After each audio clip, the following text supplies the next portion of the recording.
मधुपुर विधानसभा उपचुनाव पर सियासत तेज। बीजेपी नेता राज पलिवार को नहीं मिला टिकट, सोशल मीडिया पर जाहिर किया दुख।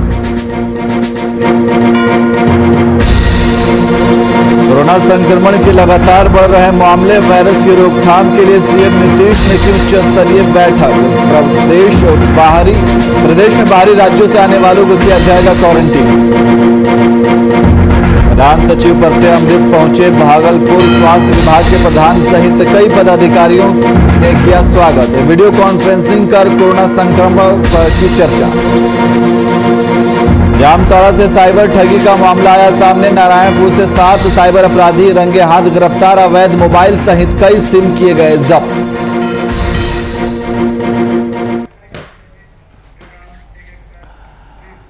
नमस्कार, मैं नियाज खान और आप देख रहे हैं वीआईपी न्यूज। अब सीधे रुख करते हैं खबरों की ओर। बिहार में भी लगातार कोरोना के केस बढ़ रहे हैं। इस बीच बिहार के मुख्यमंत्री नीतीश कुमार ने कोरोना वायरस की रोकथाम को लेकर उच्च स्तरीय समीक्षा बैठक की। बैठक में सीएम नीतीश कुमार ने प्रदेश में बाहरी राज्यों से आने वाले लोगों को क्वारंटीन सेंटर में रखे जाने के निर्देश दिए और सीएम नीतीश कुमार ने कहा कि जो लोग कोरोना प्रोटोकॉल का पालन करें, मास्क पहने, एक दूसरे से दूरी बनाए रखें।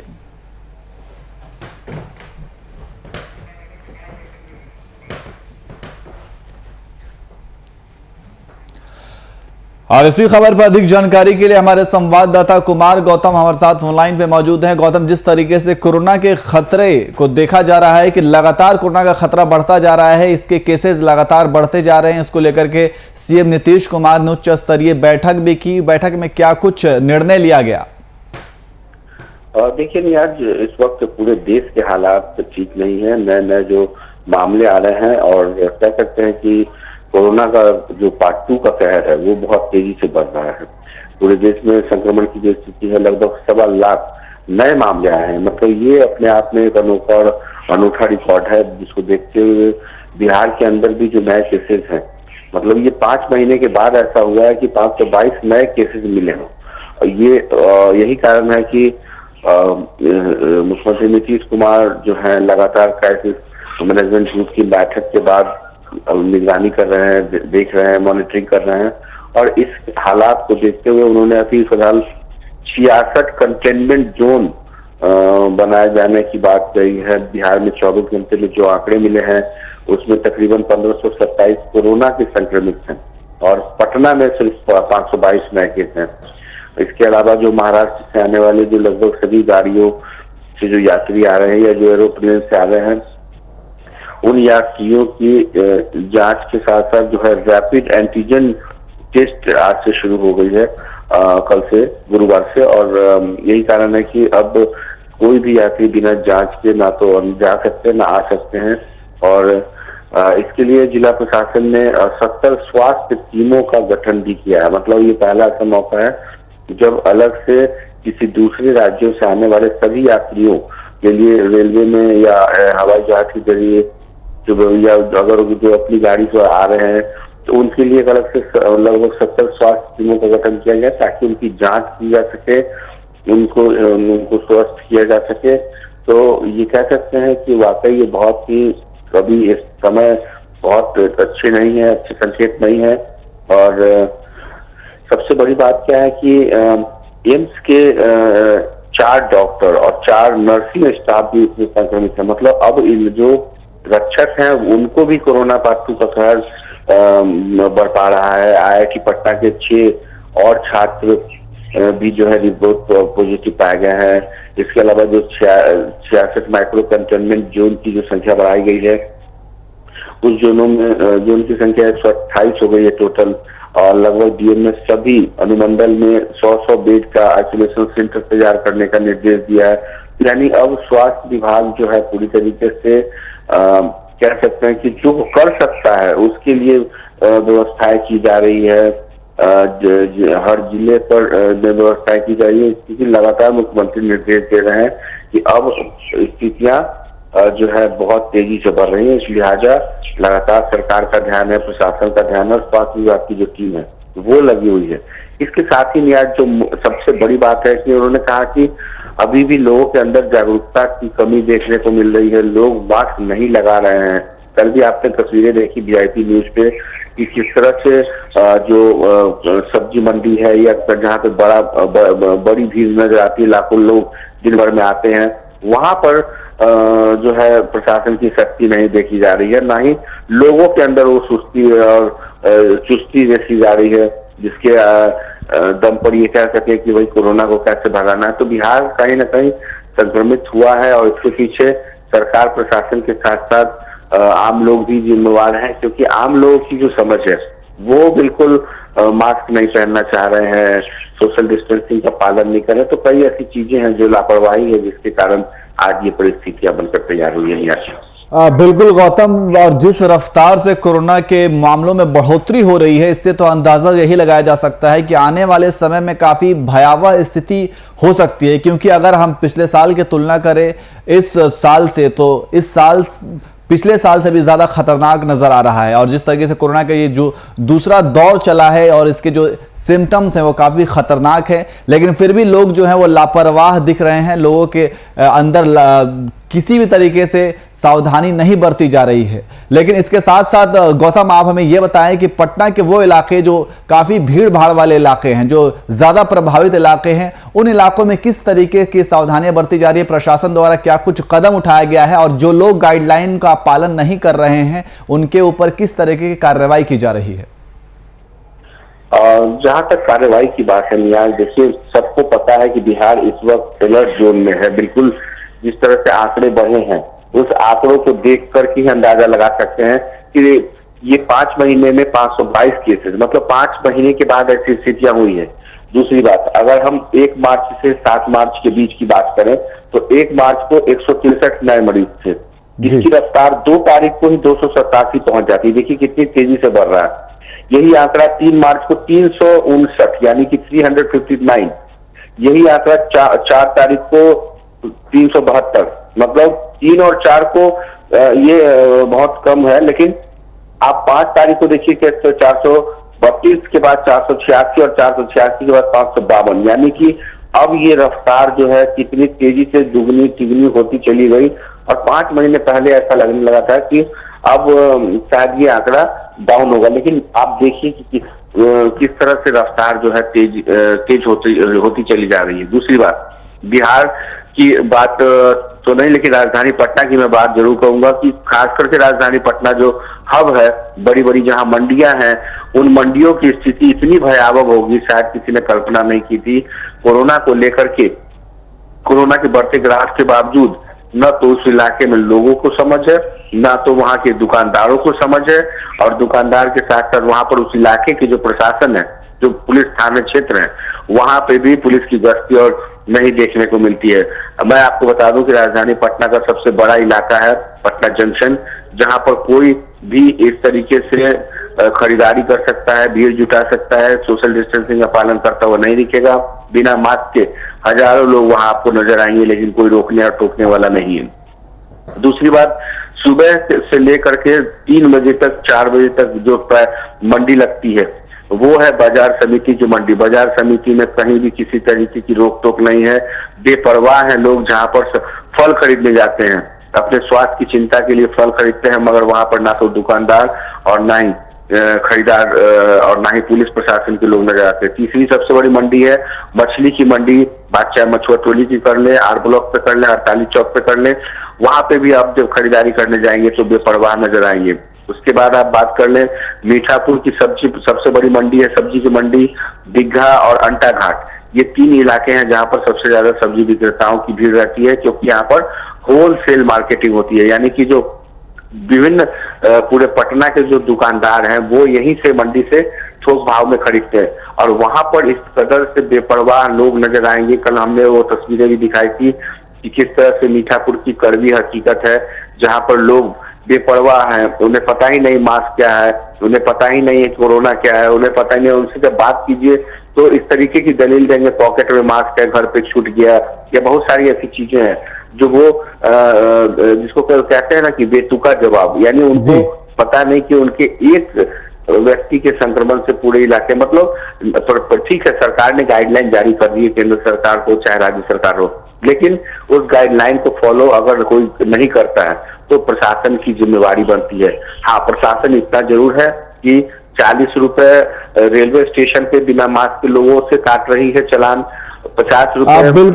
बिल्कुल गौतम, जिस तरीके से सरकार की तरफ से गाइडलाइन तो जारी कर दिया गया है और सरकार लगातार लोगों से ये आग्रह कर रही है, लोगों से ये कह रही है कि आप गाइडलाइन को आप पालन करें, लेकिन अगर फिर भी लोग गाइडलाइन को पालन नहीं करते हैं तो ये कहीं ना कहीं लोगों की भी ये जिम्मेदारी बनती है कि वो खुद सतर्क हो जाएं और गाइडलाइन का पालन करें। बहुत बहुत शुक्रिया तमाम जानकारी के लिए गौतम।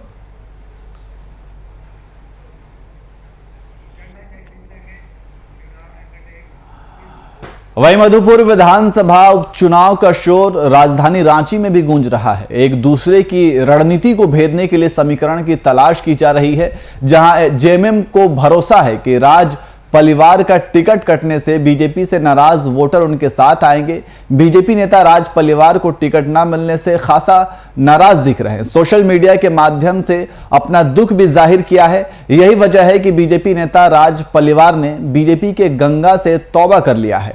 तो वहीं बीजेपी को लगता है कि सत्ता पक्ष सिर्फ ख्याली पुलाव पका रहा है। दरअसल मधुपुर का चुनाव मुकाबला बेहद रोचक होता जा रहा है। मधुपुर से इस बार बीजेपी के गंगा नारायण सिंह को मैदान में उतारा गया है, जबकि गंगा नारायण सिंह पिछले चुनाव में आजसू के टिकट पर यहां से चुनाव लड़े थे और उस वक्त उनका मुकाबला बीजेपी के राज पलिवार से था। कहा जाता है कि पिछले विधानसभा चुनाव में मधुपुर सीट पर गंगा नारायण की वजह से ही बीजेपी उम्मीदवार की हार हुई थी। पालीवाल जी अपने प्रदेश के उपाध्यक्ष हैं, पार्टी के वरिष्ठ नेता हैं और वो पार्टी के समर्पित सिपाही भी हैं। इसलिए इस प्रकार की भ्रामक खबरें जो भाजपा विरोधी लोग हैं उनके द्वारा ये प्रसारित कराया जा रहा है, इसलिए इस प्रकार की कहीं कोई बात नहीं है। और वहां एनडीए पूरी मजबूती के साथ चुनाव मैदान में है और उपचुनाव में हम पिछले दोनों उपचुनाव का बदला लेते हुए एक मजबूत आधार पर मजबूती के साथ वहां अपार बहुमत से भारतीय जनता पार्टी के उम्मीदवार नारायण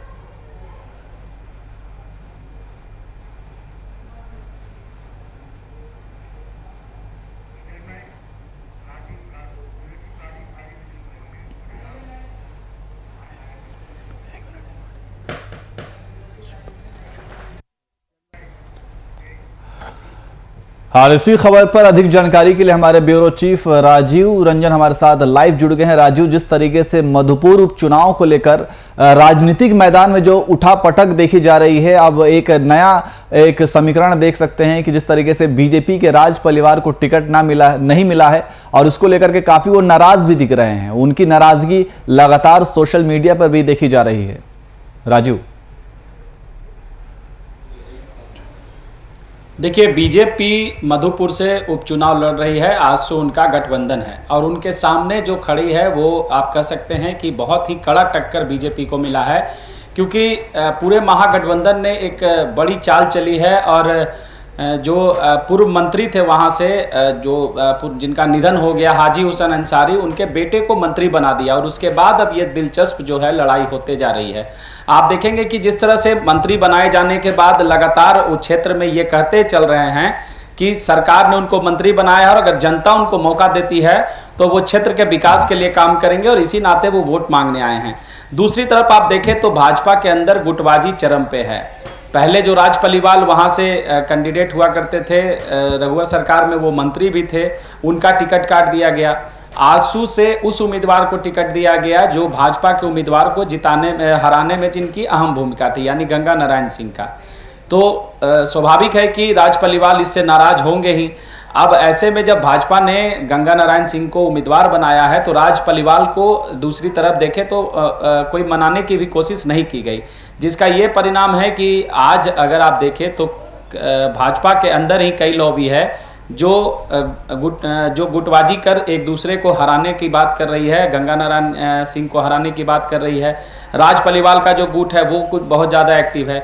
तो पूरी तरह से मधुपुर में भाजपा के अंदर गुटबाजी चरम पे है और जिसका परिणाम ये नज़र आ रहा है कि कहीं 2 उपचुनाव की तरह मधुपुर भी भाजपा लूज न कर जाए। जी बिल्कुल राजू, लेकिन जिस तरीके से राज परिवार नाराज चल रहे हैं तो क्या उनकी नाराजगी को बीजेपी दूर करेगी? क्योंकि ये भी कयास लगाए जा रहे हैं कि अगर उनकी नाराजगी दूर नहीं होती है, अगर बीजेपी उन्हें मनाने में सफल नहीं होती है तो कहीं ना कहीं इसका नुकसान जो है वो चुनाव में भाजपा को देखने को मिल सकता है। देखिए, चूंकि राज पलिवाल वहाँ से कई बार जीत चुके हैं और एक मजबूत कैंडिडेट माने जाते थे, भाजपा के कद्दावर नेता हैं, और जब उनका टिकट काट दिया गया तो अब चूंकि आप देखेंगे धीरे धीरे दिन गुजर रहा है और चुनाव की तारीख भी नज़दीक आ रही है। ऐसे में मनाने की कोशिश जो है वो नॉमिनेशन के पहले जब राज पलिवाल का टिकट काट के गंगा नारायण सिंह को देने की बात की जा रही थी, उस समय से ही अगर शुरू होती तो काफ़ी कह सकते हैं कि बीजेपी को नुकसान नहीं उठाना पड़ता। लेकिन वर्तमान में आप देखें कि जो समीकरण बन रहे हैं उसके अनुसार वोटों का जो ध्रुवीकरण होने जा रहा है तो उसमें आदिवासी और मुस्लिम वोट आप देखेंगे कि उस पर उसी के भरोसे जेएमएम की जो सरकार है और जेएमएम के जो कैंडिडेट हैं वो अपना चुनावी दम भर रहे हैं कि उनकी जीत होगी। लेकिन दूसरी तरफ आप देखें तो भाजपा के जो कैंडिडेट हैं उनके सपोर्ट में एक माहौल बनाया जा रहा है कि दूसरी तरफ मुस्लिम उम्मीदवार है, तो ऐसे में जितने भी हिंदू मतदाता हैं वो भाजपा के उम्मीदवार को वोट दे, तो एक हिंदू मुस्लिम की जो राजनीति है वो वहाँ देखने को मिल रही है मधुपुर में। अब देखना यह है कि हिंदू मुस्लिम के राजनीति में फ़ायदा होता है गंगा नारायण सिंह को, या फिर जो महागठबंधन के तरफ वोटों का ध्रुवीकरण की बात की जा रही है, चाहे आदिवासी हो या फिर मुस्लिम हो या फिर अन्य जो महागठबंधन के पक्ष के लोग हैं उनके वोटों की एकत्रीकरण का फ़ायदा इनको मिलता है, ये देखने वाली बात होगी। लेकिन फिलहाल भाजपा को सबसे ज़्यादा ज़रूरत इस बात की है कि चुनाव के ठीक पहले अपने अंदर के गुटबाजी को, अपने पार्टी नेताओं के नाराजगी को दूर करे ताकि वोटों का बिखराव रोका जा सके और महागठबंधन के खिलाफ मजबूती से मैदान में डटा जा सके। जी बिल्कुल राजू, जैसा कि आपने बताया कि एक तरफ तो बीजेपी के अंदर गुटबाजी हो रही है और गुटबाजी का नुकसान हो सकता है कि इस चुनाव में पड़े, वहीं दूसरी तरफ अगर जेएमएम की बात की जाए तो जेएमएम को पूरा भरोसा है कि राज परिवार के टिकट कटने के बाद जो भी बीजेपी से नाराज वोटर हैं वो उनके खाते में जाएंगे।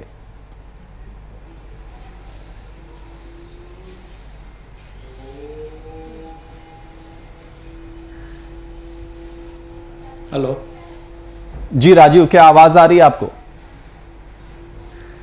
जी देखिए, बिल्कुल यही बात है कि जेएमएम को ये भी भरोसा है कि उनके जो अपने कैडर वोट है, आधार वोट है, या फिर हाजी हुसैन अंसारी के निधन से जो उन्हें सिंपैथी मिलना चाहिए वो वोट है, उनके बेटे को मंत्री बनाए जाने का जो फायदा मिलना चाहिए वो वोट है, और प्लस एक वोट ये भी है कि जो भाजपा से नाराज हैं या फिर भाजपा के उम्मीदवार बदले जाने से नाराज है, वो भी महागठबंधन को भरोसा है कि उनके भी जो वोटर हैं वो उनकी ओर आएंगे और 2 जो उपचुनाव हुए हैं उसकी तरह इस उपचुनाव में भी भाजपा के खिलाफ उनको जीत मिलेगी महागठबंधन को, और वो भाजपा उम्मीदवार को शिकस्त दे पाएंगे। जी बिल्कुल राजू, लेकिन इस बार जिस तरीके से बीजेपी ने गंगा नारायण सिंह को चुनावी मैदान में उतारा है, जबकि गंगा नारायण सिंह पिछले चुनाव में आजसू के टिकट पर से यहां से चुनाव लड़े थे, तो इस बार का चुनाव जो है गंगा नारायण सिंह के लिए कितना चुनौतीपूर्ण हो सकता है और क्या उम्मीद की जा सकती है? देखिए, गंगा नारायण सिंह चूंकि आजसू से चुनाव लड़ चुके हैं और क्षेत्र में एक सामाजिक कार्यकर्ता के रूप में काफ़ी लोकप्रिय हैं, और जिसका ही परिणाम हुआ था कि उन्हें लगभग 45,000 वोट मिला था और भाजपा उम्मीदवार को हराने में उनकी भूमिका सबसे ज़्यादा थी, सबसे अहम भी कह सकते हैं। अब जब भाजपा ने उनको उम्मीदवार बनाया है गंगा नारायण सिंह को, तो उम्मीद है कि जो उनके सामाजिक कार्यकर्ता का जो एक तमगा लगा हुआ है और वो लगातार जो क्षेत्र में सक्रिय रहते हैं उसका फ़ायदा मिलेगा। इसके साथ साथ भाजपा के जो कैडर वोट हैं और भाजपा के तरफ जो वोट देने वाले लोग हैं वो भी उनको वोट दे सकते हैं। तो तमाम चीज़ें अनुकूल है भाजपा के लिए, और 2 प्रत्याशियों के बीच में लड़ाई भी कड़ी है, टक्कर भी कड़ी मिल रही है, लेकिन इस सीट को जीतने के लिए और हार के हैट्रिक से बचने के लिए भाजपा को अपने अंदर के गुटबाजी को सबसे पहले खत्म करना होगा। राज पलिवाल को अपने की नाराज़गी को दूर करने की कोशिश करना होगा और कैसे तमाम भाजपा के जो कार्यकर्ता हैं, नेता हैं, एकत्र होकर इस चुनाव में जीत कर भाजपा की झोली के में एक उपचुनाव की जीत को डाले, ये तय करना होगा। जी बिल्कुल राजू, जिस तरीके से अगर इस चुनाव में एक अच्छा परफॉर्मेंस देना है तो जाहिर सी बात है कि भाजपा को सबसे पहले तो अपने अंदर की गुटबाजी को खत्म करना होगा और वहीं दूसरी तरफ कहीं ना कहीं बीजेपी राज परिवार को भी मनाने की कोशिश करेगी। बहुत बहुत शुक्रिया राजू तमाम जानकारी के लिए।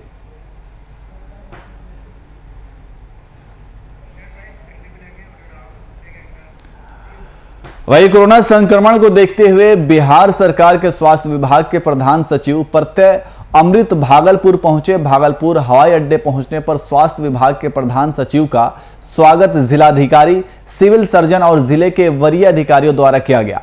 वहीं प्रत्यय अमृत के कलेक्ट्रेट भवन के बाद समीक्षा भवन पहुंचे, जहां उन्होंने बिहार सरकार के प्रधान सचिव, परिवहन विभाग के सचिव और कई अधिकारियों से वीडियो कॉन्फ्रेंसिंग के जरिए जिले में कोरोना की जानकारी ली।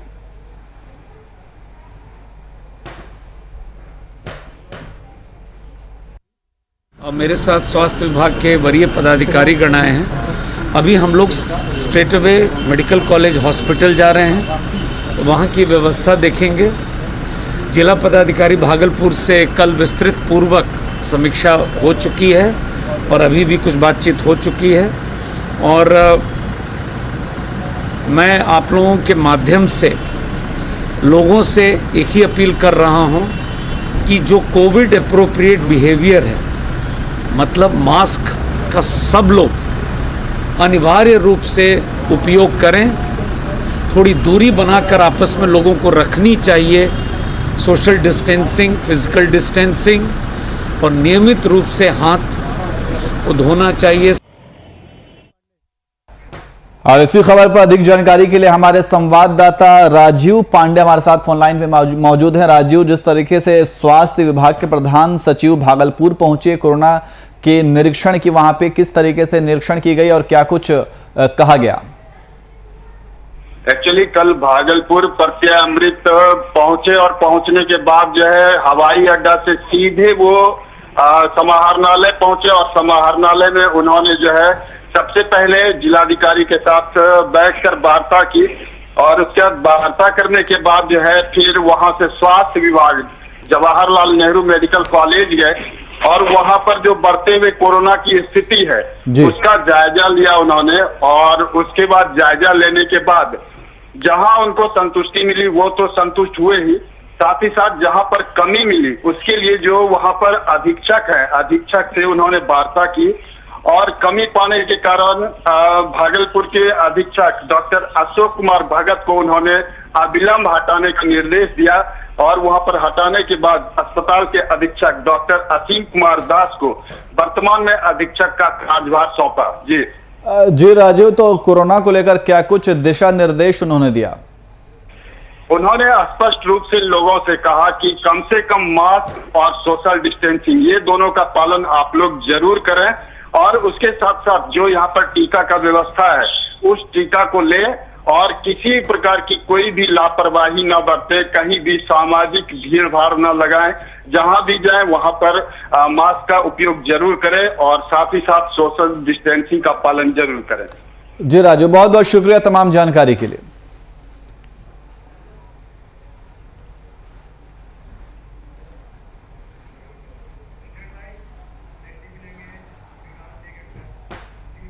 वहीं नारायणपुर थाना के लोकनिया में साइबर ठगी का मामला सामने आया है, जहां पर पुलिस ने इस मामले पर 7 साइबर ठग गिरफ्तार किया है, जिनके पास से 11 मोबाइल सहित 30 अवैध सिम कार्ड बरामद किए गए हैं। धनबाद, जामताड़ा और नारायणपुर में मामला दर्ज है। एसपी दीपक कुमार सिन्हा ने साइबर थाना में प्रेस वार्ता करके मामले की जानकारी दी है।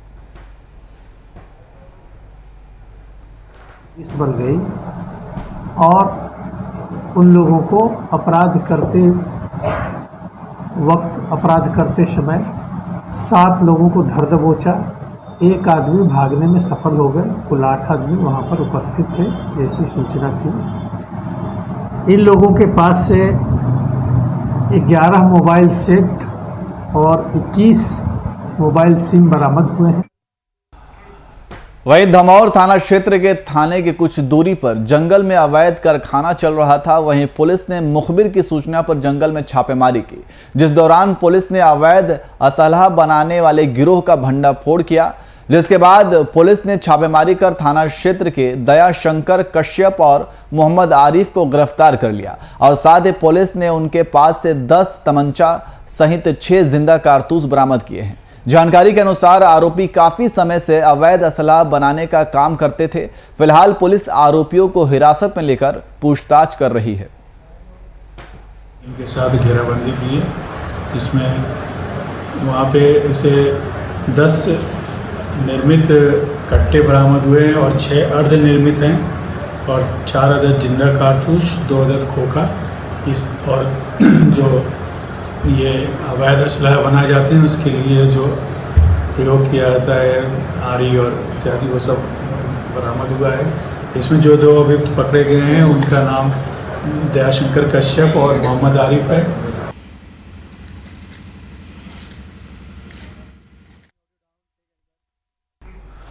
फिलहाल बुलेटिन में इतना ही। देश और दुनिया की तमाम खबरों के लिए देखते रहिए VIP न्यूज़। नमस्कार।